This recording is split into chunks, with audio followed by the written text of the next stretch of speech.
공무원이나 은행원 이런 쪽에 계신 분들, 그다음에 또 우리 대학교 교수님들도 잘 투자를 좀 소극적으로 하시는 편입니다. 예. 아까 요 얘기하다가 이제 넘어갔는데 네. 제가 어떻게 이제 예. 그 투자의 네. 패턴을 바꿔왔는가 거기에 대해서 이제 얘기하다가 말았는데 네. 그 이제 남편이 이제 대기업에서 있다가 이제 이제 대기업에서 이제 너 다음번 사장이다라는 말까지도 듣고 그랬는데 이제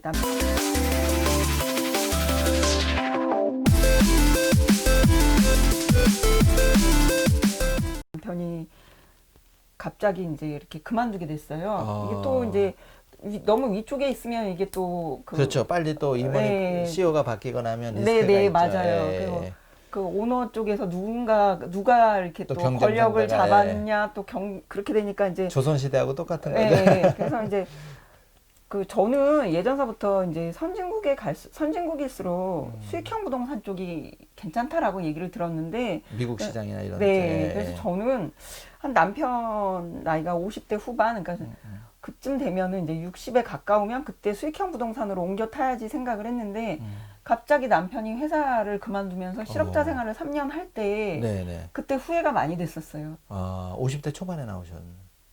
아니요, 40대 후반에 나왔어요. 40대 후반이면 정말 임원까지 하시다가 정말 초고속 승진을 하셨는데 네네. 어느 날 갑자기 그냥 네, 다른 동료들보다도 빠르게 이렇게 승진을 해서 오너 가까이에 있었는데 갑자기 그만두면서 3년 동안 이제 실업자 생활을 했어요.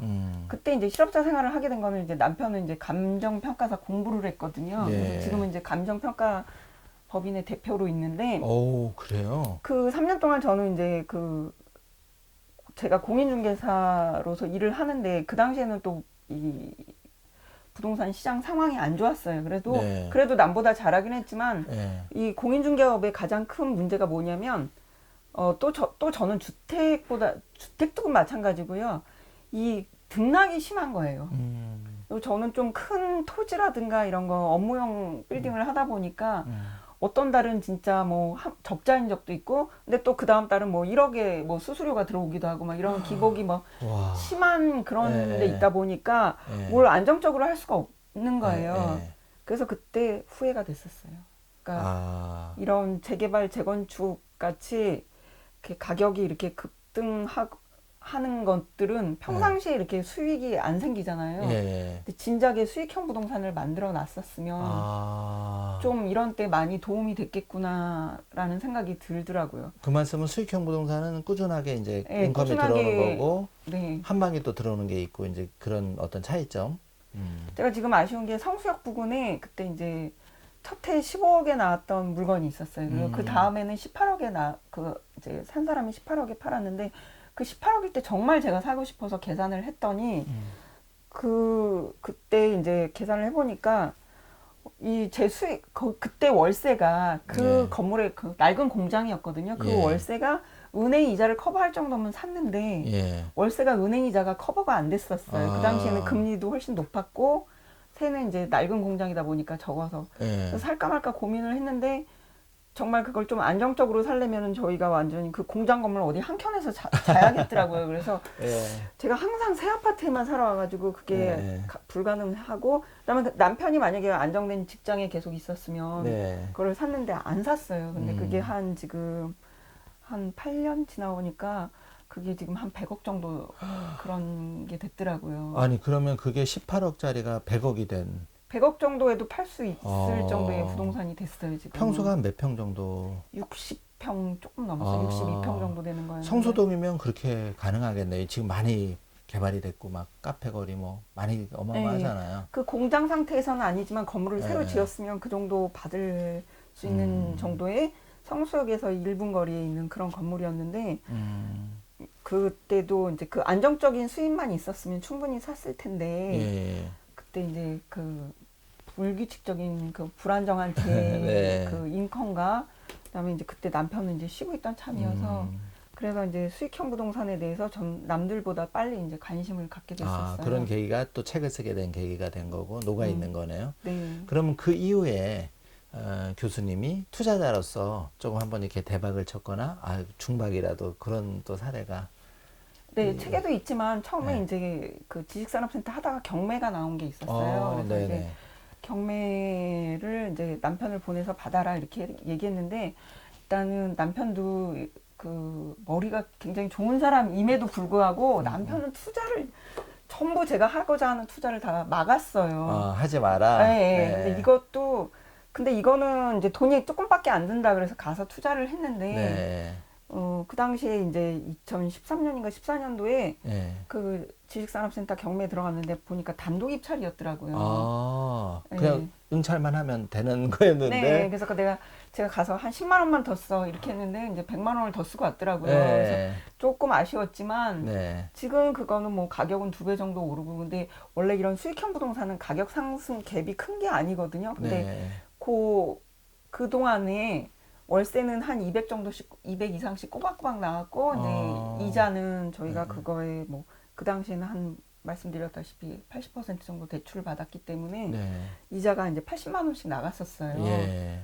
그러니까 꼬박꼬박 이제 120, 130, 140으로 이렇게 그 수익을 늘려오면서도 가격은 2배 정도 가까이 이렇게 올랐죠. 그러니까 한 3억 4천에 샀는데 뭐 지금은 그 이상 6억 훨씬 이상 가는 걸로 보여요. 그럼 약간 그런 경험을 통해서 우리 이제 그 3.1경제 독립 TV 시청자분들이 굉장히 부동산에 관심이 많거든요.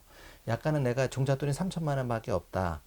그러면 조금 어떤 조언을 해줄 수 있을까요? 3천만 원밖에 없으면 지식산업센터 분양권 분양받으면 돼요. 지금도 네. 분양을 받아라. 네.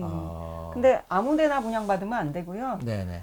산업단지 안에는 하면 안 되고요. 산업단지 안에는 임대가 불법이에요. 네. 산업단지 바깥쪽을 보셔야 돼요. 그러니까 개별 입주로 돼 있는데. 그러니까 음. 지식산업센터가 또 아까 말씀드린 오피스텔하고 또 그 아파트하고 차이점 가운데 가장 큰 거는 아파트하고 오피스텔은 주거지역 쪽에 주로 들어서요. 근데 얘는 준공업지에, 그러니까 원래 아파트 지역에도 주거지역에도 얘를 세울 수 있지만 네. 받을 수 있는 용적률 뭐 이런 것 때문에 주로 준공업지 쪽에 공업지 쪽에 많이 들어서거든요. 네. 그러다 보니까 서울에서는 공업지가 지금 몇 군데 없어요. 네. 준공업지가. 이 서울 동쪽에서는 여기 성수동밖에 없고요. 성동구에서도 성수동밖에 없고요. 네. 그 다음에 이제 그거 외에는 택지개발지구에 들어서요. 저랑 같이 논문 작업을 했던 친구가 LH에 있어서 그런지 그때 이제 제가 지식산업센터 얘기를 많이 해줬는데 그러고 나니까 LH에서 우연인지 택지개발지구에 역 부근은 워낙 분양이 잘 되니까 공동주택 부지로 비싸게 팔고 네. 여기서 좀 먼 데는 잘 안 팔리는데 그렇죠. 이거는 전부 지상부지로 팔더라고요. 네네. 네. 그래서 제가 택지개발지구 그 지산부지는 좀 조심스럽게 접근하라고 했는데 이 개별 입지의 지식산업센터는 거의 10년 동안은 분양이 끝나면 다 피가 붙어 왔어요. 그러면 정리하면 이제 정말 인생 이렇게 돌아봤을 때 18억을 100억으로 튀길 수 있는 기회는 놓쳤지만 그 이후에 조금 더 이제 과감하게 했던 게 뭐 3억이 6억이 되고 이런 어떤 중간 이상의 투자 성과 네. 내면서 또 남편의 실직 이런 걸 했을 때는 여전히 부동산은 잘만 조금 이렇게 하면 매력이 충분하다. 그리고 또 현업에 계시니까 수수료를 제일 크게 이렇게 그 기록을 한 거는 얼마 정도? 뭐 억대 또 기록해 보신 적이 있는지? 그럼요. 아, 그러니까 억대는 당연히. 당연히. 그러면 좀 어떻게 보면 좀 세상 보는 눈이 달라지겠네요. 맨날 아파트 뭐 5억, 10억을 중개하다가 저는 주택은 거의 안 했어요. 안 하고 이제 큰 건물. 건물이나 토지 위주로 하는데 그 이유가 주택을 토지도 이렇게 많이 하시고. 예. 예, 원래 처음에는 이제 그 토지를 갖고 했었고요. 네. 그 다음에 이제 요새는 이제 업무용 그 사업 같은 걸 해주는데 네. 그 주택은 일단은 보니까 네. 다 이렇게 근무 시간 중에는 조용하다가 퇴근 시간 이후가 평일 저녁 때라든가 주말에들 많이들 오시더라고요. 네.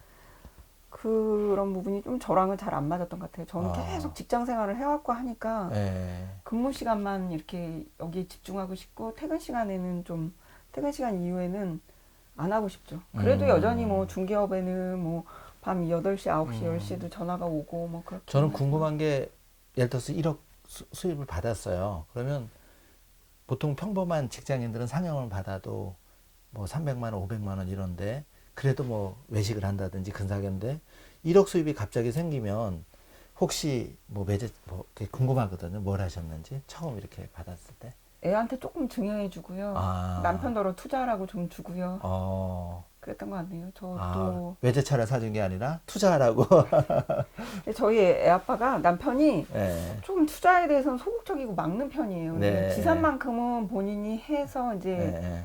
그 이제 감이 있는데 감이 있는데 나머지는 네, 좀 조금 보수적으로 생각하신다. 네, 네. 그래도 그렇게 해서 중요해주고 한 것들이 또 시드머니가 돼서 이렇게 잘하는 모습을 보면 되게 뿌듯할 것 같습니다. 지식산업센터를 그거 이제 경매 후에 그 하나 더 사고 그다음에 또 세 번째 거 사려고 했을 때도 애 아빠가 무슨 계란을 한 바구니에 담느냐. 아, 포트폴리오 좀 분산해야 된다. 네, 그렇게 얘기를 해서 놓친 네. 것들이 있는데 네. 지금 생각하면 정말 아쉽습니다. 아, 아쉽게 많은 거죠. 한 2배 가까이 네. 된 것도 있고 그 뭐. 책에 나온 것 중에는 뭐 거의 400% 넘는 수익을 올린 것도 있거든요. 아니 주식도 아니고 부동산에서. 왜냐면 어. 그 레버리지 효과를 감안하면 예를 네. 들어서 그 이제 3억 5,500에 사준 게 있는데 걔가 대출이 3억이 나왔는데 예. 그러면 그 어쨌든 400배 수익을 올린. 보증금이 2천이 들어왔어요. 예. 그러니까 뭐 투자금은 몇 천이었는데 예. 지금 그거는 팔려고 하면 이 책을 쓸 때는 뭐 5억 4천 정도 간다 그랬는데 지금 한 6억에도 팔 수 있겠더라고요.